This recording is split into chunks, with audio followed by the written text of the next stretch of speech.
Så skal vi stadigvæk optage. Skal vi have...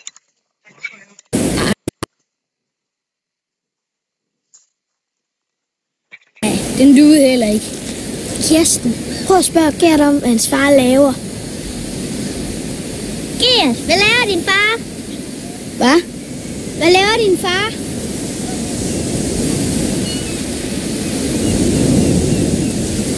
Det er fordi, hans far har hængt sig.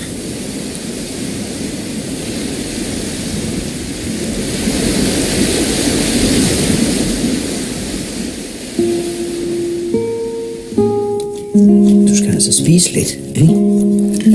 Sådan. Men spis det der. En skøn dag, så kan du godt lide det, ikke? Så ville det jo være ærgerligt, hvis du ikke opdager det.